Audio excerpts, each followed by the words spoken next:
I came across this story, and I was struck by the layers of trust and fear woven into something as personal as a medical error. Let me share it with you, because this is the kind of narrative that deserves to be heard. Our narrator is 18 years old, but the story we're about to hear begins much earlier when he was just an infant, a routine medical procedure, a circumcision, and something went catastrophically wrong. The details are stark. Part of his penis was removed, including the entire tip. Not a minor complication, not something that could be quietly corrected. This was a permanent, life-altering injury inflicted before he could speak, before he could understand what had happened to him. The hospital settled with his parents. There was money, compensation for what had been done. And throughout his childhood, his parents told him the same thing again and again. The money is invested for your future. Notice how that phrase sits. Invested for your future. It's both a promise and a placeholder. It acknowledges the harm while deferring the resolution. For years, he carried that knowledge. The injury wasn't something he could undo, but the settlement was supposed to mean something. It was supposed to represent accountability, security, a foundation he could build on when he was ready. Now he's 18, ready to start his education, and he asks his parents for details about the money. Their response, "It's so soon, we'll do it in due time." This is where the story shifts. Because that vagueness, that reluctance to provide concrete information, introduces a new kind of uncertainty. He begins to wonder if the money even exists anymore. So he turns to the internet for help. He posts his situation on a legal advice forum, asking, "Is there a way for me to find out where this money is? Was it required to be kept safe for me, or could my parents have spent it?" The responses he receives are sobering. Multiple people tell him the same thing. When parents act this way, the money is usually gone. They've seen it before. They know the pattern. One commenter suggests asking his parents directly. Their reaction will tell you everything. Another points out that even if the money was placed in a custodial account, parents are legally allowed to spend it on things that benefit the child. Education expenses, clothing, even a prorated portion of rent. As long as it benefits the child, it's not necessarily illegal.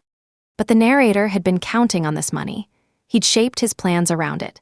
And now, he's facing the possibility that it's been gone for years, that he's been operating under a false assumption about his own future. A Washington state lawyer weighs in. They explain that there should have been a minor settlement case filed. The money was supposed to go into a blocked account, specifically to prevent what might have happened here. "It's not your parents' money," they write. "It's yours. If it wasn't handled properly, there's accountability somewhere. A lawyer or law firm who failed to protect those funds." The commenter tells him to go to the clerk of the court to get details, then start looking for a malpractice attorney. So our narrator prepares himself. He's bracing for the worst, ready to hear that the money is simply gone. And then he talks to his parents. This is the moment where the narrative takes a turn. Because what he learns isn't what he expected. The money was spent, but not squandered, not wasted on things that had nothing to do with him. His father explains, they used the settlement to buy the house the family lives in. They used it to start the business his father now runs. But here's the detail that reshapes everything. His father shows him proof that he has ownership of the business, proportional to the amount of settlement money that was invested. His father tells him he'll start receiving payments from the business profits, money he can use for his education.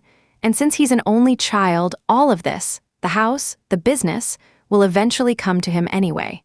Our narrator's reaction is relief. He's happy.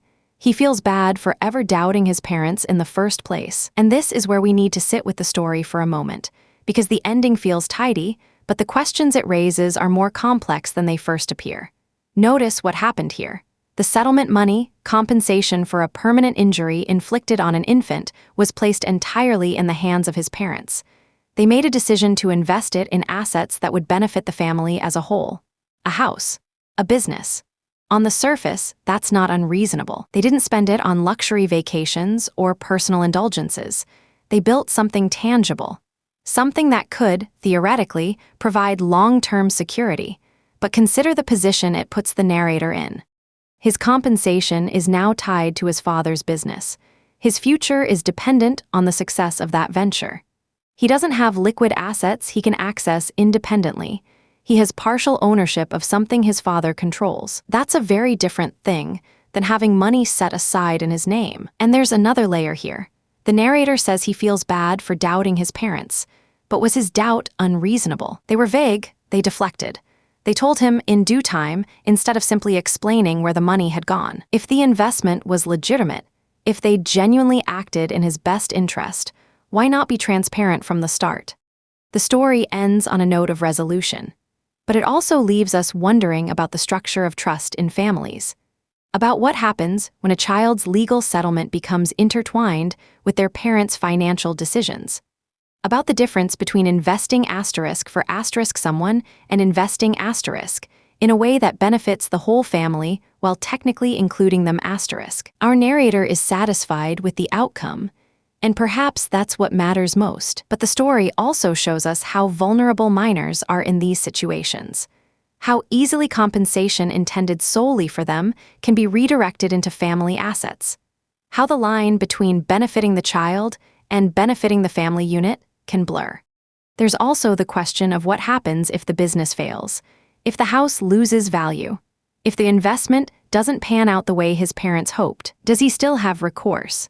Or has his settlement effectively dissolved into shared family wealth? Stories like this remind us that good intentions don't always translate to clear boundaries, that love and financial responsibility aren't always the same thing, that a person can feel both gratitude and unease about the same situation, and both feelings can be valid.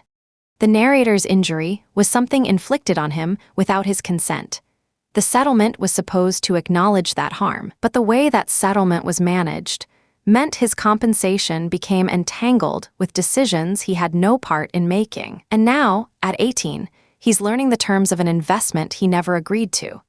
The beauty of this narrative, if we can call it that, is how it sits with us afterward, making us reconsider what we thought we knew about trust, autonomy, and the money that's supposed to be ours. If you found this story as thought-provoking as I did, leave a comment below. Tell me what you think about how this settlement was handled. And if you want more narratives that honor the complexity of being human, subscribe to the channel. There are more stories worth hearing, stories that deserve to be told with care. Until next time. Title suggestions primary. They spent my medical settlement without telling me, then showed me what they'd built with it. Alt 1. I lost part of my body as a baby at 18. I learned where the settlement money went. Alt 2. My parents invested my medical settlement in their business, and I'm supposed to be grateful. Alt 3. The settlement was mine, but my parents used it to buy a house and start a business.